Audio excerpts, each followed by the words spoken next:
Hi, everybody. As you probably have guessed by now, I am not in school today.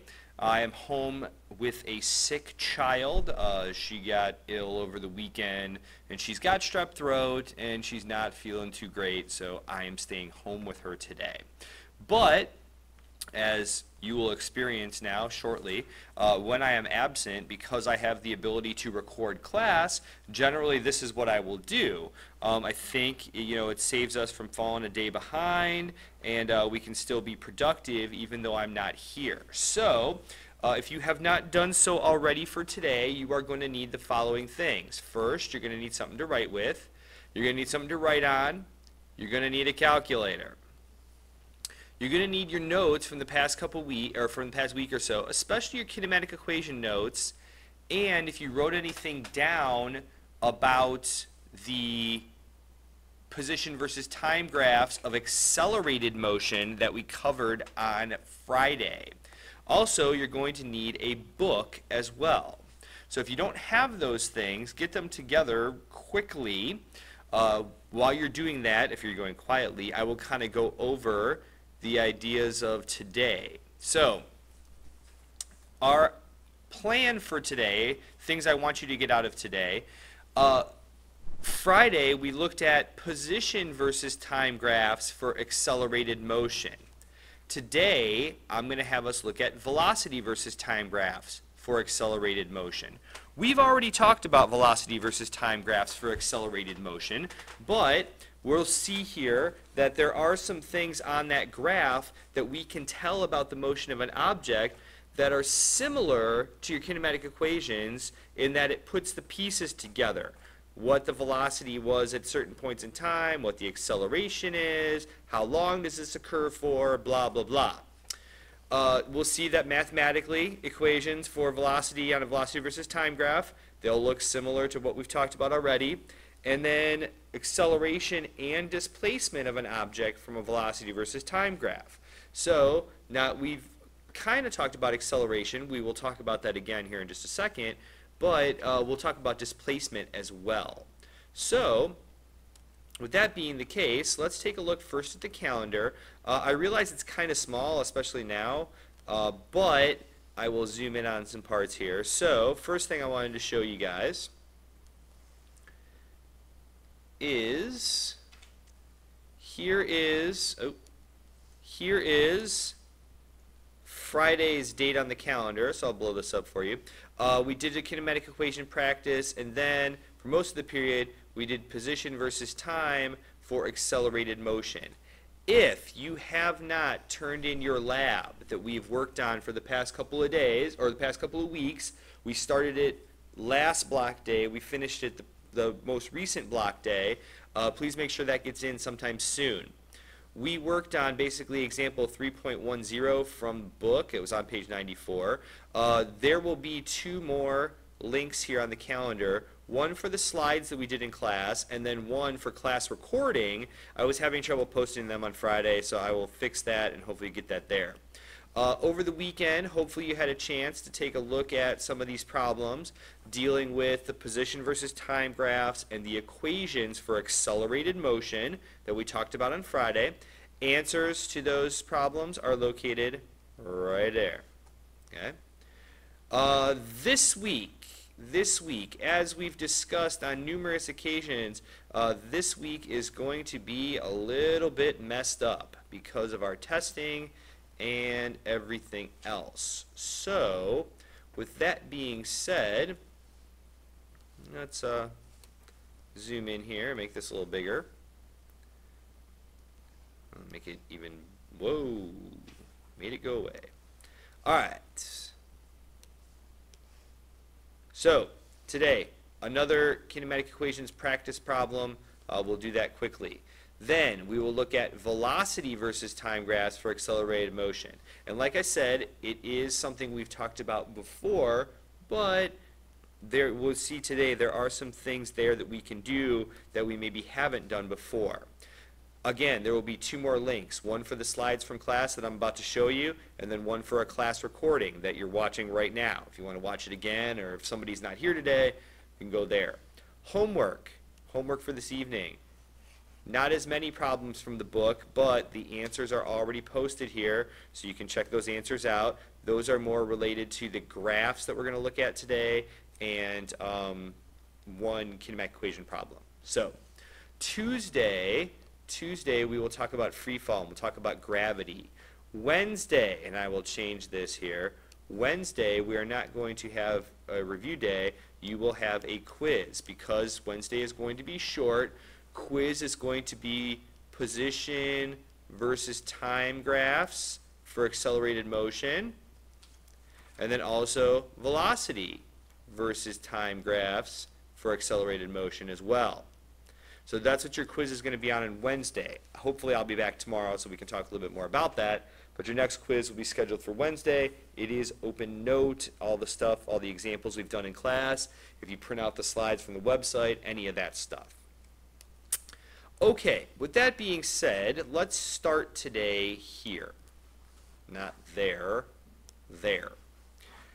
So, example problem from the book. Example problem from the book. This is quick example number 3.7. I'm not going to show you what page it's on just yet because I want us to do it here, and then we can look at the answer in the book. So it says, a boat moves slowly inside a marina with a constant speed of 1.50 meters per second. As soon as it leaves the marina, it throttles up and moves with a constant acceleration of 2.4 meters per second squared. So two parts here. It says, what is the velocity of the boat after accelerating for 5.00 seconds? And then part B says, how far does the boat travel in this time? All right, so two parts to this problem. First, what is it that we're looking for? So in part A, it tells us what, or it asks us, what is the velocity after a certain amount of time? So if we're putting together the words velocity and after, that means part A is probably asking us for the final velocity. And then in part B, it says, how far does the boat travel? Anytime you have a how far question, that's going to be delta x, the displacement. All right, so we said that for both of these problems, in order for us to determine the value for the final velocity and the value for the displacement, we need to know three things. Those three things that we can get, whether they're for part A or for part B, apply to both part A and part B. So we can figure out, based on the information they gave us and the things we're looking for, what equation we're going to use to solve for both of them. So, starting off, right, it says it's moving slowly inside the marina with a constant speed of 1.50. In the context of the problem, it then says that it moves, throttles up and moves with a constant acceleration of 2.40 meters per second squared. So that means that if it was moving at 1.5 and then it accelerates, that means V initial is going to be 1.50 meters per second squared. Then, obviously, it tells us with a constant acceleration of 2.40 meters per second squared, because physically that boat is speeding up, right? It throttles up and says it moves with a constant acceleration.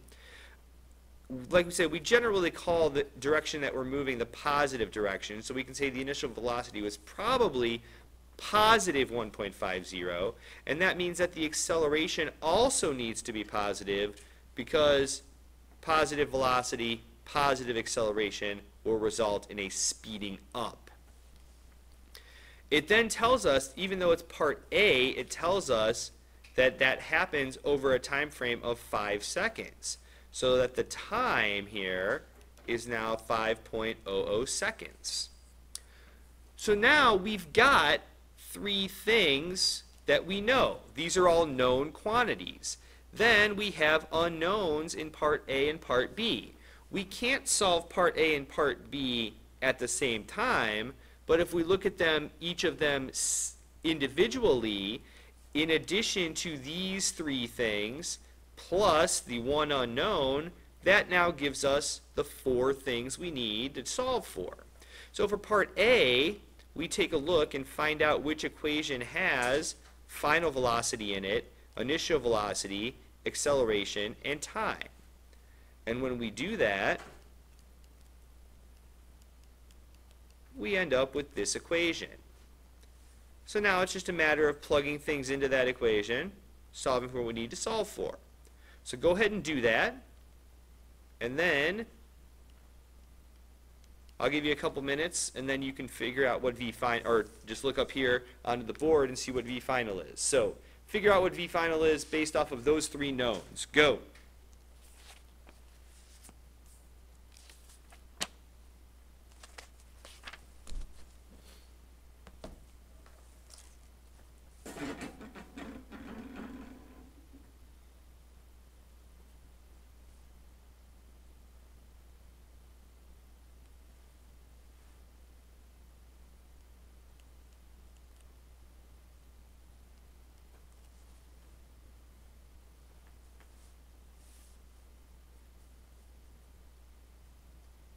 All right, up on the board, v-final 13.5 meters per second, and that's how we do part A.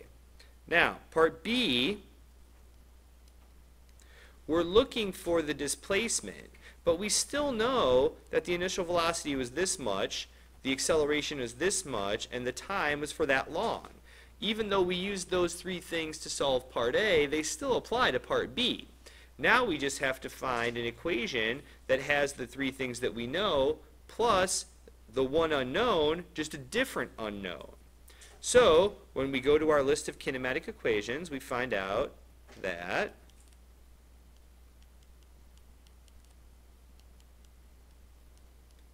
this equation tells us, or has the four variables that we know, or three variables we know, vi, t, and a, but also the one variable we don't know, that delta x.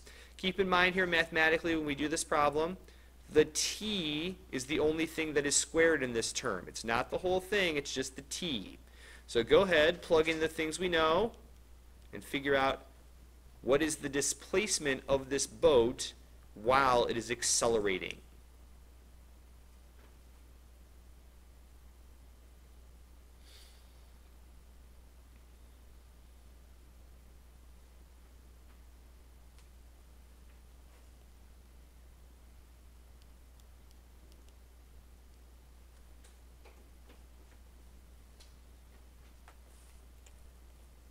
And if you plug all those things in properly, you should get 37.5 meters.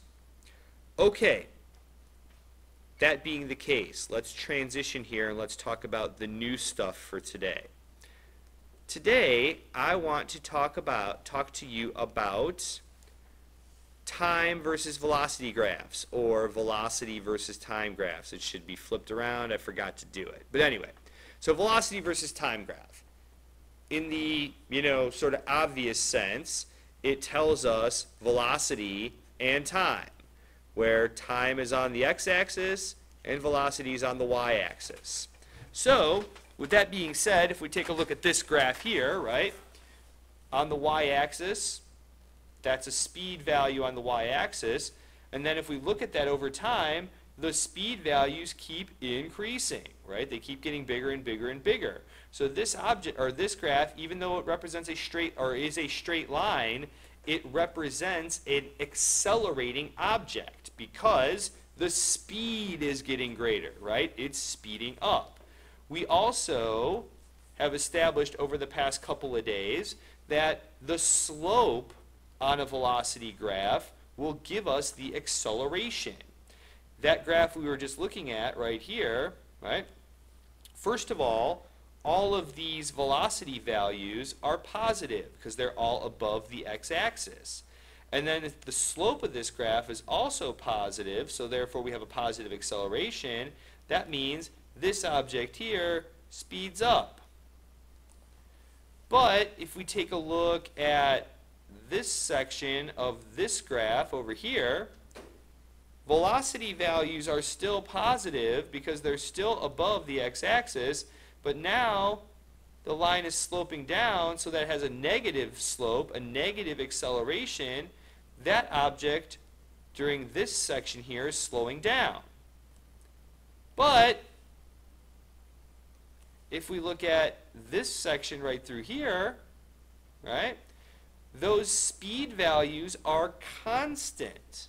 They're not changing. So velocity is still positive because all of these values are above the x-axis, but now acceleration is 0 because the slope of a horizontal line is 0. This object is still moving, but moving with a constant speed.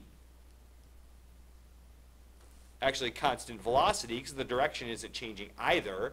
But keep in mind, right, depending on whether you're looking at a speed graph,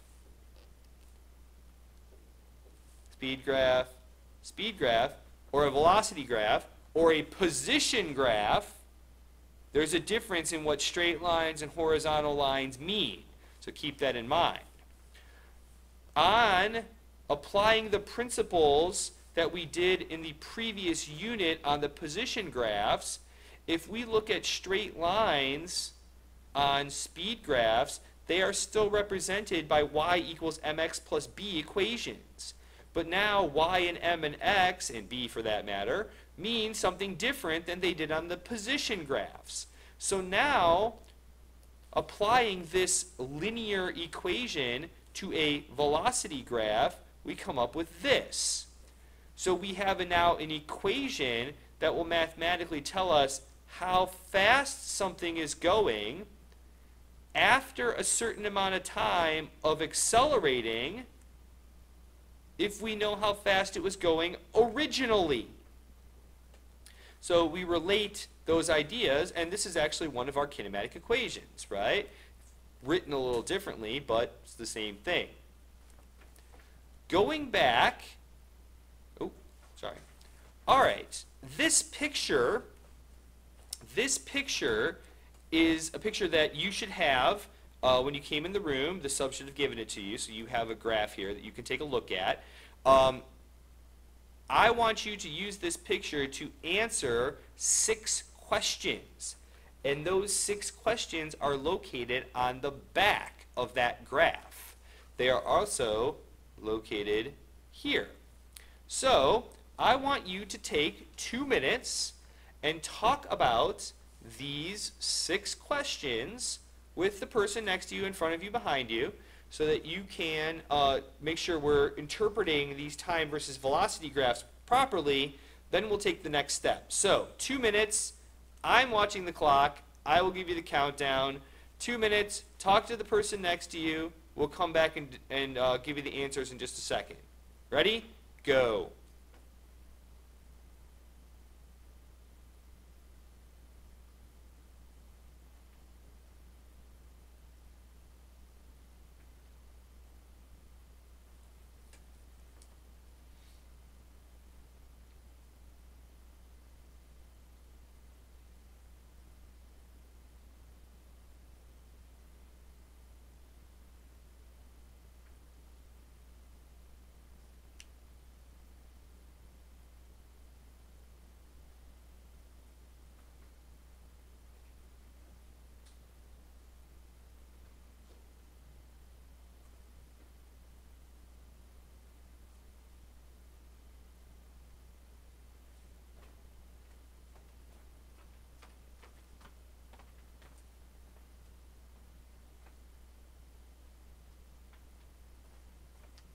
One minute left. 1 minute.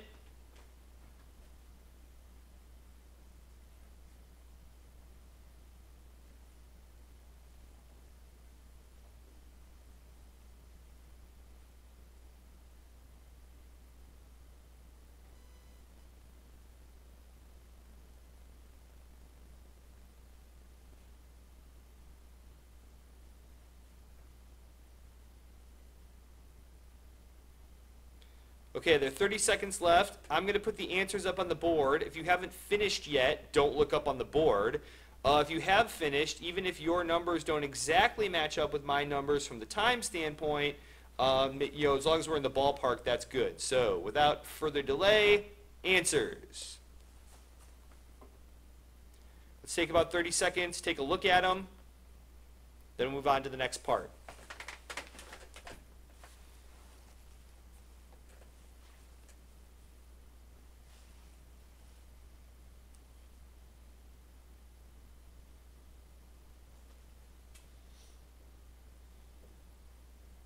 All right.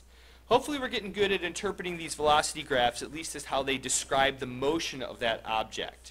The next thing I want to do is make sure we can sketch properly a velocity graph, and then talk about one more thing that it tells us. So, to do that, I'm going to go back to the example problem that we did at the beginning of class about the boat and the marina. We use the kinematic equations to mathematically analyze this situation, but there's also something we can do graphically with that problem that will help us get answers to questions as well. So, the boat, right, constant speed, speeds up, blah, blah, blah. First thing I want us to do, sketch a velocity versus time graph for the boat after it leaves the marina. So, not the part when it's moving constantly at 1.5, but as soon as it hits the throttle to accelerate. I will give you 20 seconds to talk to the person next to you about what it's going to look like. Just a sketch, now numbers. Ready? Go.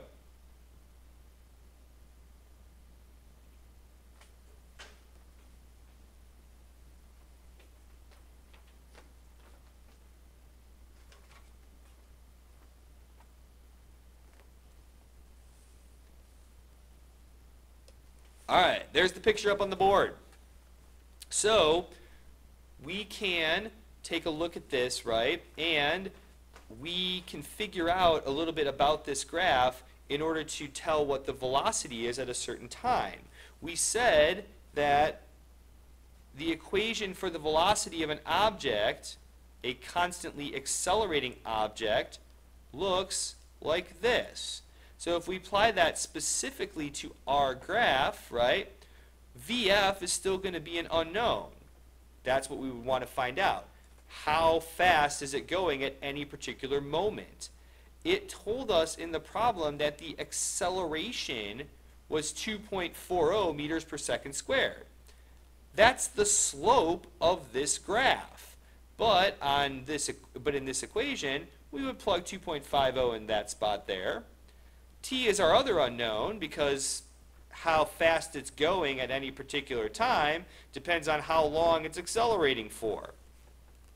Then the initial velocity, it told us the initial velocity was 1.50 meters per second.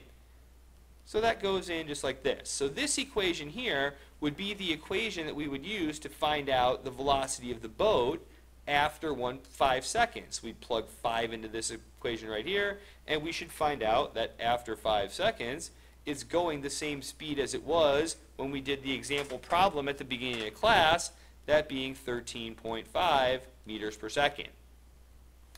Now, the displacement.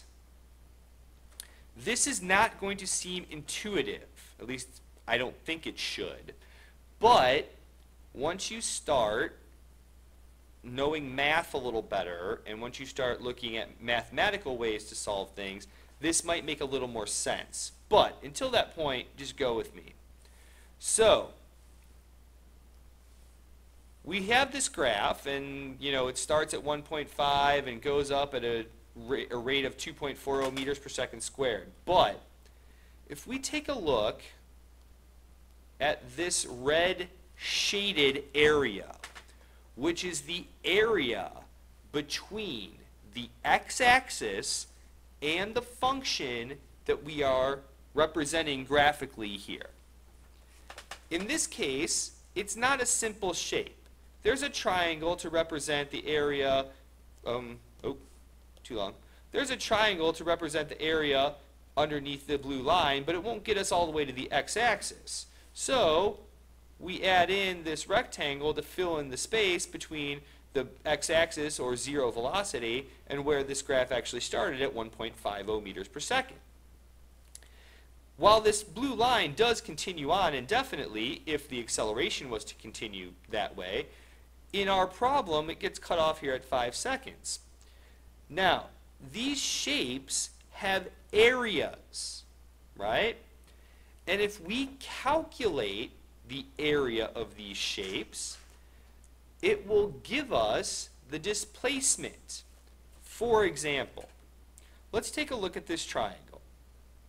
Oh, I'm going to get rid of this now. Let's take a look at this triangle. This triangle, along its base, Now, on our graph, that base represents something. That base represents 5 seconds. Why? Because that's how far we would travel along the x-axis to make up the base of this triangle. We established a little earlier that the final velocity of that boat was 13.5 meters per second for that time frame. So, if we take a look, the height of this triangle now represents a change in velocity, or a rise, right? To figure that out, to figure out the change in velocity that's represented here, we would look at the difference between where it started and where it finished. That being the case, that would be 12 meters per second. Now, going back to the old geometry days, right? The area of a triangle is base times height divided by 2. If we start plugging actual numbers into this formula that represent our specific triangle, the base of this triangle is not just 5, it's actually 5 seconds. Times the height of this triangle, which is not just 12, it's actually 12 meters per second. We put that over 2, and that will give us the area formula for this area formula specific to this triangle. Now, these aren't just numbers, these are measurements, so they come with units, right? We got a seconds here, we got a meters per second here. But if we have seconds on the top and seconds on the bottom, those cancel.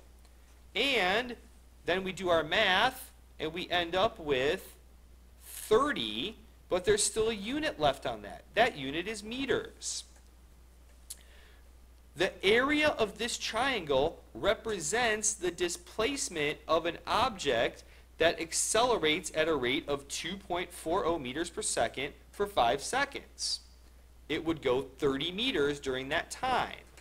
But that is not a complete representation of our situation, because our object didn't go from 0 meters per second to 12 meters per second.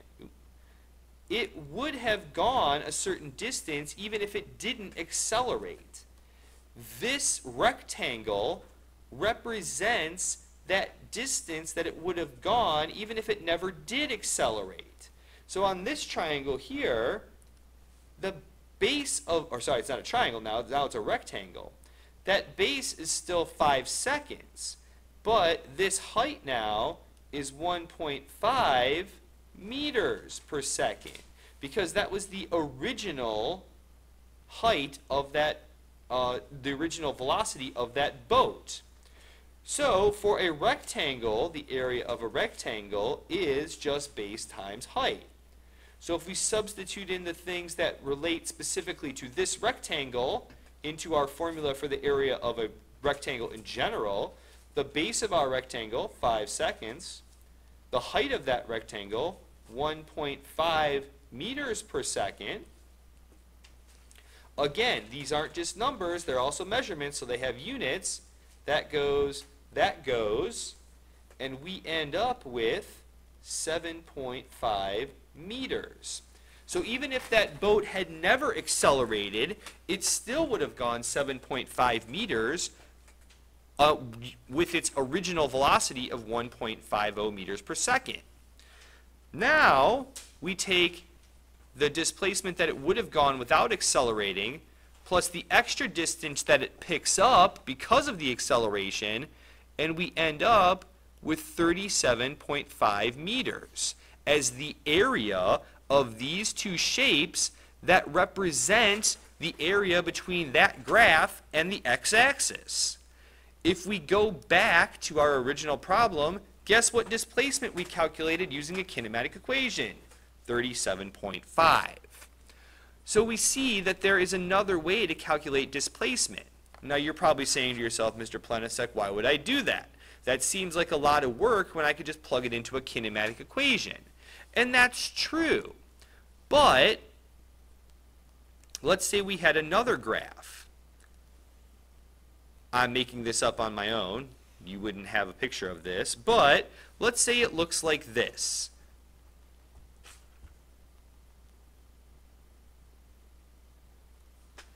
This is a velocity graph. So there's velocity on the x or y-axis, time on the y-axis. And we've talked about that this would be an accelerating object because its velocity would increase. But it is not a uniformly accelerating object because the slope of this graph changes. This is what the velocity graph would look like for your car as you accelerate from rest after a red light. At the beginning, your velocity changes kind of a lot because you accelerate quickly in first gear.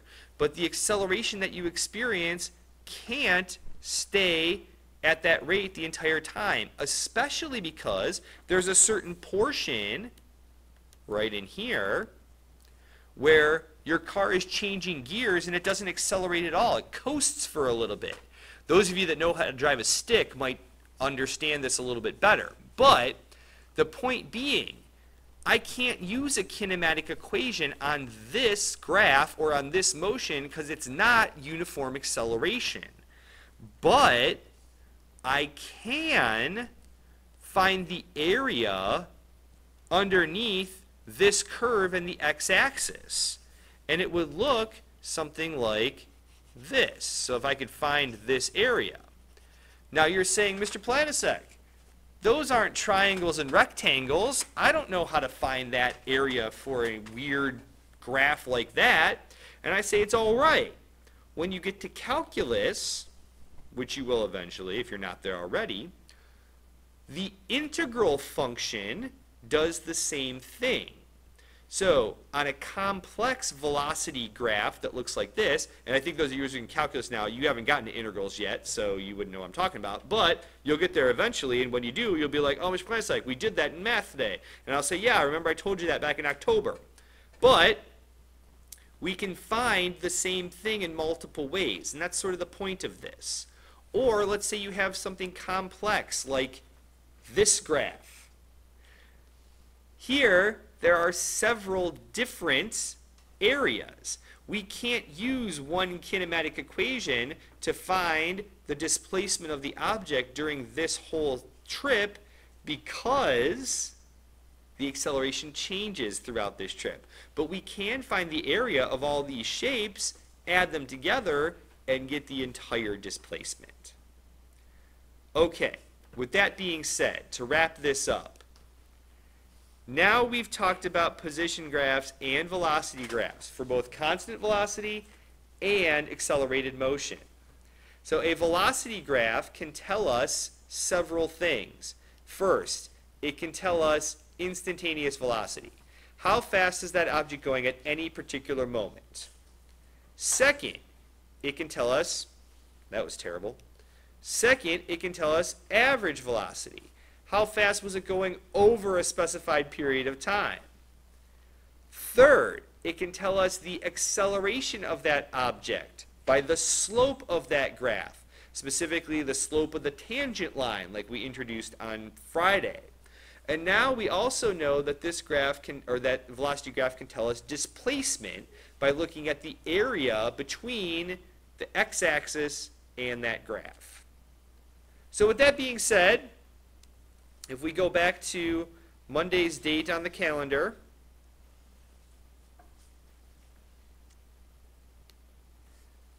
like I said, there will be 2 new links that are added here. One for the slides that I just did, the other one for class recording. Down here at the bottom, some problems, similar to the problem that we just looked at for that boat, finding the area under the curve, using it to find displacement, etc., etc. Tomorrow, we will review some of these ideas and then hopefully get a little bit into that idea of gravity. Don't forget, quiz on Wednesday, open note over the position graphs and the velocity graphs. If everything goes right, I will see you guys tomorrow. Have a good day.